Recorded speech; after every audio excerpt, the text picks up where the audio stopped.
ಕೇಳುಗ ಮಿತ್ರರಿಗೆ ನಿಮ್ಮ ರಮಾಶ್ರೀ ನಾಡಿಗೇರ್ ಮಾಡುವ ನಮಸ್ಕಾರಗಳು. ರಮ್ಯ ಕಥಾಲೋಕಕ್ಕೆ ನಿಮಗೆಲ್ಲ ಮತ್ತೊಮ್ಮೆ ಸ್ವಾಗತ. ಯಾರ್ಯಾರು ಇನ್ನೂ ಈ ಚಾನಲ್ನ ಸಬ್ಸ್ಕ್ರೈಬ್ ಮಾಡ್ಕೊಂಡಿಲ್ವೋ ಅವರೆಲ್ಲ ದಯವಿಟ್ಟು ಚಾನಲ್ನ ಸಬ್ಸ್ಕ್ರೈಬ್ ಮಾಡ್ಕೊಳ್ಳಿ.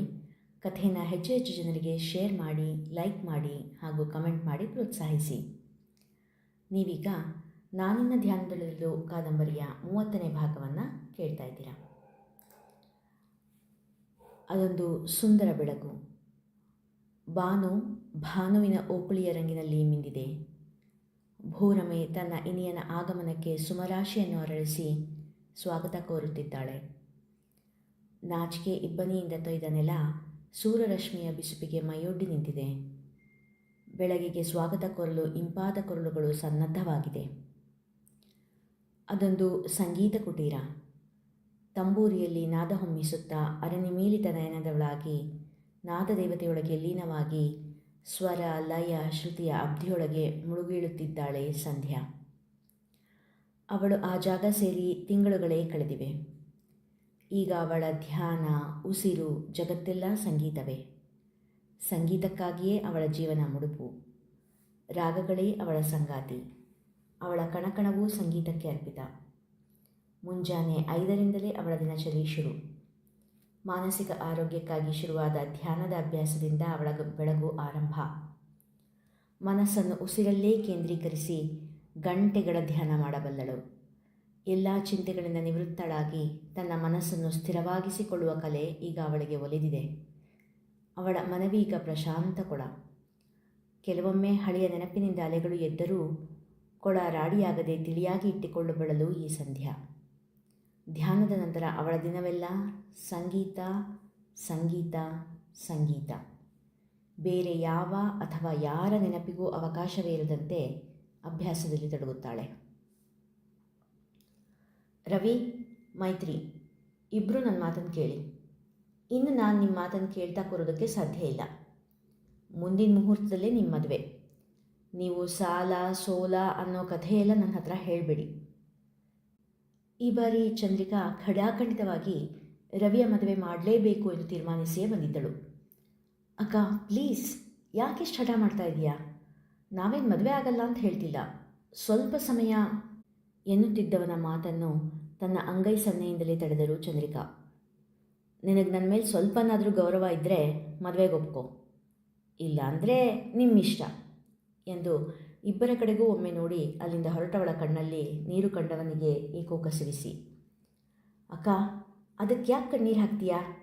ಸ್ವಲ್ಪ ದಿನ ಬಿಟ್ಟಾಗಬೇಕು ಅಂತ ಇದ್ದಿದ್ದು ಬೇಗನೆ ಆಗುತ್ತೆ ಅಷ್ಟೇ ತಾನೇ. ತಲೆ ಮೇಲೆ ಸಾಲದ ಹೊರೆ ಇಟ್ಕೊಂಡು ಮದುವೆ ಆಗೋದು ಬೇಡ ಅಂದ್ಕೊಂಡಿದ್ದೆ. ನಿನಗಿಂತ ನನ್ನ ಆಸೆ ದೊಡ್ಡದೇನೂ ಅಲ್ಲ ಎಂದವನು ಮೈತ್ರಿಯ ಕಡೆ ತಿರುಗಿ, ಮೈತ್ರಿ, ಅಕ್ಕ ಹೇಳಿದ ಹಾಗೆ ಮದುವೆ ಆಗೋಕ್ಕೆ ನಿನಗೇನು ತೊಂದರೆ ಇಲ್ಲ ತಾನೇ ಎಂದು ಕೇಳಿದಾಗ ಮೈತ್ರಿ ಕಣ್ಣಲ್ಲೇ ಮದುವೆಗೆ ತನ್ನ ಒಪ್ಪಿಗೆ ಸೂಚಿಸಿದ್ದಳು. ಶ್ಯಾಮ, ನಿನ್ನ ಗುರಿನ ಮರಿಬೇಡ, ಹಾಗೆ ನೀನು ನನಗೆ ಕೊಟ್ಟಿರೋ ಮಾತು ಕೂಡ. ವೈದೇಹಿ ಶ್ಯಾಮನ ಕೈಯನ್ನು ತಮ್ಮ ಅಂಗೈಲಿ ಬಂಧಿಸಿ ಹಿಡಿದು ಹೇಳಿದರು. ತನ್ನ ಅಮ್ಮನ ಕಣ್ಣು ತುಂಬುತ್ತಿದ್ದ ನೀರನ್ನು ಒರೆಸಿದ ಶ್ಯಾಮ, ಅಮ್ಮ, ನಿನ್ನ ಮಗ ನೀನು ಅಂದುಕೊಂಡಷ್ಟು ವೀಕ್ ಅಲ್ಲಮ್ಮ, ನೀನು ಹೇಳಿದ ಹಾಗೆ ಇರ್ತೀನಿ ಎಂದು ಹೇಳಿ ತನಗಾಗಿ ಕಾಯುತ್ತಿದ್ದ ಮಾವನೊಡನೆ ವಿಮಾನದ ಕಡೆ ಸಾಗಿದನು. ತನ್ನವರೆಲ್ಲರಿಗೂ ಕೈ ಬೀಸಿ ವಿಮಾನ ಏರಿದ ಶ್ಯಾಮ ತನ್ನ ಸೀಟಿನಲ್ಲಿ ಕುಳಿತು ಕಣ್ಮುಚ್ಚಿದನು. ಕಣ್ಣ ಮುಂದೆ ತೇಲಿ ಬಂದಿದ್ದು ಅವನ ರಾಧೆ. ಕ್ಷಮಿಸಿ ಅಮ್ಮ, ನಾನು ರಾಧೆನ ಮರುವೆನೆಂದು ನಿಮಗೆ ಮಾತು ಕೊಟ್ಟರೂ ಅವಳು ನನ್ನ ಹೃದಯದಲ್ಲಿ ಭದ್ರವಾಗಿ ಕುಳಿತು ಬಿಟ್ಟಿದ್ದಾಳೆ. ನನ್ನದು ಅಬೋಧ ವಯಸ್ಸಿನ ಪ್ರೀತಿ ಅಲ್ಲಮ್ಮ, ಅದು ಪಕ್ವ ಮನಸ್ಸಿನ ಮಿಡಿತ. ನನ್ನ ಕೊಳಲಿನ ದನಿಯೇ ಅವಳು, ನನ್ನ ಹಾಡಿನ ಸಾಹಿತ್ಯವೇ ನನ್ನ ರಾಧೆ. ಅವಳಿಲ್ಲದೆ ನಾನಿಲ್ಲ. ಆದರೆ ಅವಳ ಧ್ಯಾನದಲ್ಲಿ ನಿಮಗೆ ಯಾರಿಗೂ ದುಃಖ ಕೊಡಲಾರೆ. ಅವಳ ಪ್ರೀತಿ ಒಂದಲ್ಲ ಒಂದು ದಿನ ನನಗೆ ಸಿಗುತ್ತೆ ಅನ್ನೋ ನಂಬಿಕೆಯಲ್ಲೇ ಇಲ್ಲಿಂದ ದೂರ ಆಗ್ತಾ ಇದ್ದೀನಿ. ಅವಳನ್ನು ನನ್ನ ಕಣ್ಣಿಂದ ದೂರ ಮಾಡಬಹುದು ನೀವು, ಆದರೆ ಮನಸ್ಸಿನ ಕಣ್ಣಿಂದ ಅವಳನ್ನು ಮರೆಯಾಗಿಸುವುದು ಯಾರಿಂದಲೂ ಸಾಧ್ಯ ಇಲ್ಲ. ಕಣ್ಮುಚ್ಚಿ ಕುಳಿತವನ ಕಣ್ಣೀರು ಕಿವಿಯವರೆಗೂ ಜಾರಿತ್ತು. ಅವನ ಪಕ್ಕದಲ್ಲೇ ಕುಳಿತಿದ್ದ ಅವನ ಮಾವನಿಗೂ ಅವನ ದುಃಖದ ಅರಿವಿತ್ತು. ಆದರೂ ಶ್ಯಾಮನ ಒಳತಿಗಾಗಿ ಅವನನ್ನು ತನ್ನೊಂದಿಗೆ ತನ್ನ ದೇಶಕ್ಕೆ ಕರೆದೊಯ್ಯುತ್ತಿದ್ದರು. ಮನೆಗೆ ಬಂದ ವೈದೇಹಿಯವರ ಕಣ್ಣೀರಿಗೆ ಕೊನೆ ಇರಲಿಲ್ಲ. ಅವರ ಮನ ತಿಂಗಳುಗಳ ಹಿಂದಿನ ಆ ದಿನವನ್ನು ನೆನೆದಿತ್ತು. ಆ ದಿನ ನಿಮಗೆ ಸಂಧ್ಯಾ ಗೊತ್ತಲ್ವಾ? ಮುದ್ದು ಹುಡುಗಿ ಅವಳು. ಅವಳಿಗೆ ಎಂದು ಹೇಳುತ್ತಾ ಅವಳ ಎಲ್ಲ ಸಮಸ್ಯೆಗಳನ್ನು ತನ್ನ ಮಾಂಗಲ್ಯದ ಅಧಿಪತಿಗೆ ತಿಳಿಸಿದ್ದರು. ಈಗ ಅವಳಿಗೆ ಸದ್ಯಕ್ಕೆ ಎಲ್ಲೂ ನೆಲೆ ಇಲ್ಲದ ಹಾಗೆ ಆಗಿದೆ. ಸ್ವಲ್ಪ ದಿನದ ಮಟ್ಟಿಗೆ ಅವಳನ್ನು ನಮ್ಮನೆ ಕರ್ಕೊಂಡು ಬರೋಣ ಅಂತಿದ್ದೀನಿ. ನೀವೇನು ಹೇಳ್ತೀರಾ ಎಂದಾಗ, ನನಗ್ಯಾಕೋ ಇದು ಅಷ್ಟು ಸರಿ ಅನ್ನಿಸ್ತಾ ಇಲ್ಲವ. ಇದು ಅವಳು ನಿನ್ನ ವೃತ್ತಿ ಜೀವನದ ಒಂದು ಭಾಗ. ಮನೆ ಅನ್ನೋದು ತುಂಬ ವೈಯಕ್ತಿಕ. ಹೀಗೆ ಪೇಷಂಟ್ಗಳನ್ನ ಮನೆ ಭಾಗವಾಗಿಸೋದು ಎಂದವರ ಮಾತನ್ನು ಅರ್ಧಕ್ಕೆ ತಡೆದ ವೈದೇಹಿ, ಪ್ಲೀಸ್ ರಾಮ್, ಇದೊಂದು ಬಾರಿ ಮಾತ್ರ. ಯಾಕೋ ಆ ಹುಡುಗಿ ತುಂಬ ಕಾಡ್ತಾ ಇದ್ದಾಳೆ. ಅವಳಿಗೂ ನನಗೂ ಏನೋ ಸಂಬಂಧ ಇರೋ ಹಾಗೆ ಅನಿಸುತ್ತೆ ಎಂದರು. ಇದು ನಿನ್ನ ವೃತ್ತಿ ಧರ್ಮಕ್ಕೆ ವಿರುದ್ಧ ಅಲ್ವಾ ಇದು? ವೈದ್ಯರು ಯಾವತ್ತೂ ಪೇಷಂಟ್ಗಳನ್ನು ಭಾವನಾತ್ಮಕವಾಗಿ ಹಚ್ಚಿಕೊಳ್ಳಬಾರದು ಅನ್ನೋದು ನಿಯಮ ಅಲ್ವೇ ಎಂದವರ ಮಾತು ಕೇಳಿ ವೈದೇಹಿಯವರ ಕಣ್ಣು ತುಂಬಿ ಬಂದಿತ್ತು. ಅವರ ಕಣ್ಣೀರಿಗೆ ಕರಗಿದ ರಾಮ್ ಅವರು, ಸರಿ, ಇಷ್ಟಕ್ಕೆಲ್ಲ ಕಣ್ಣೀರು ಹಾಕ್ತಾರಾ? ಕರ್ಕೊಂಡು ಬಾ. ಆದರೆ ಮನೆಯಲ್ಲಿ ಬೆಳೀತಾ ಇರೋ ಮಗಳು ಮತ್ತು ವಯಸ್ಸಿಗೆ ಬರ್ತಾ ಇರೋ ಮಗ ಇದ್ದಾನೆ ಅನ್ನೋದನ್ನು ಮರಿಬೇಡ. ಮತ್ತು ಈ ರೀತಿ ಬೇರೆಯವರು ಬಂದು ಇರೋದು ಅವರಿಬ್ಬರ ಪ್ರವೇಶಿಗೂ ತೊಂದರೆಯೇ. ಬಟ್ ರಿಮೆಂಬರ್, ಮತ್ತೆ ಇದು ರಿಪೀಟ್ ಆಗಬಾರ್ದು ಎಂದರು.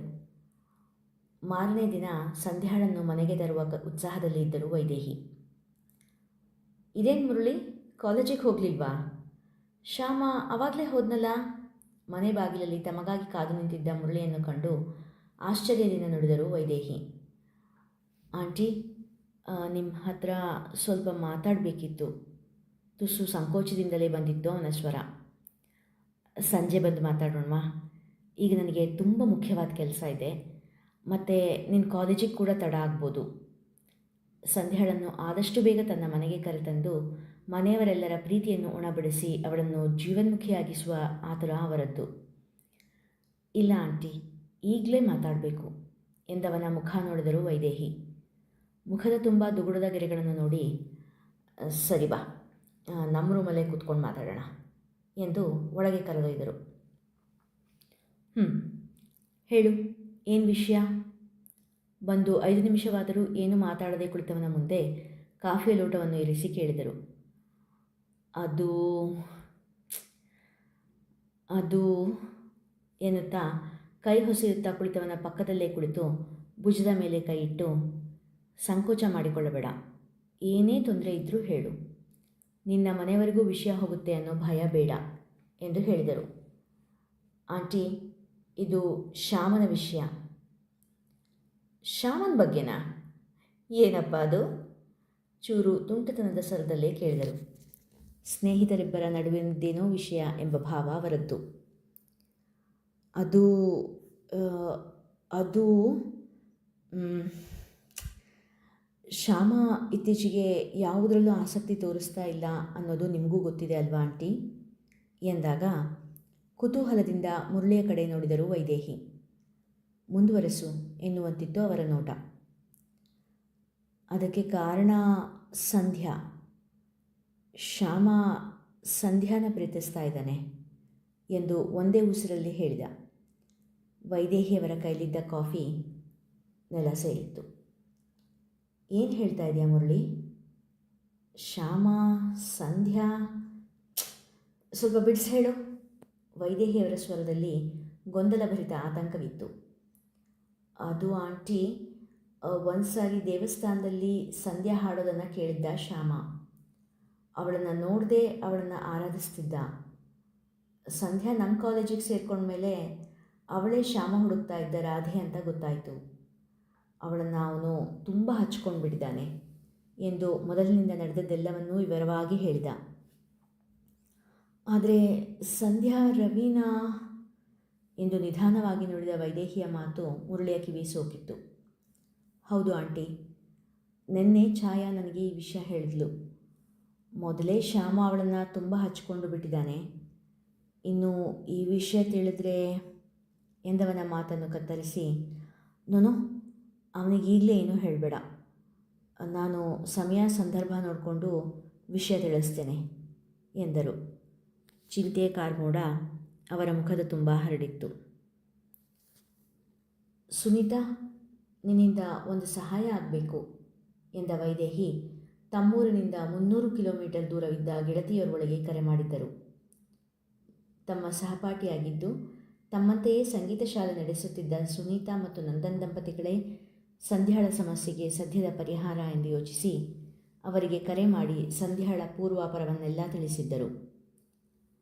ಏನೂ ಯೋಚನೆ ಮಾಡಬೇಡ ವೈದು, ಅವಳನ್ನು ಪೂರ್ತಿಯಾಗಿ ಹೊಸ ಮನುಷ್ಯಳನ್ನಾಗಿ ಮಾಡೋ ಜವಾಬ್ದಾರಿ ನಮ್ಮದು ಎಂದಿದ್ದರು ಆ ದಂಪತಿಗಳು. ಕೊಟ್ಟ ಮಾತಿನಂತೆಯೇ ನಡೆದಿದ್ದರು ಸುನೀತಾ ನಂದನ್. ಸಂಧ್ಯಾ ತನ್ನ ಬಾಳಲ್ಲಿ ಕಳೆದುಕೊಂಡಿದ್ದ ತಾಯಿ ತಂದೆಯರ ಪ್ರೀತಿ ಕಾಳಜಿಯನ್ನು ಮೊಗೆಮೊಗೆದು ಉಣಬಡಿಸಿದ್ದರು. ಧ್ಯಾನ, ಯೋಗ, ಸಂಗೀತ ಇದಿಷ್ಟೇ ಸಂಧ್ಯಾಳ ಚಿಕಿತ್ಸೆ. ಪ್ರಕೃತಿಯ ಮಡಿಲಲ್ಲಿ ತನ್ನಂತೆಯೇ ಅಲ್ಲಿದ್ದ ಸಂಗೀತದ ವಿದ್ಯಾರ್ಥಿಗಳ ಒಡನಾಟದಲ್ಲಿ ತನ್ನ ಚೈತನ್ಯವನ್ನು ಮರಳಿ ಪಡೆಯುತ್ತಿದ್ದಳು ಸಂಧ್ಯಾ.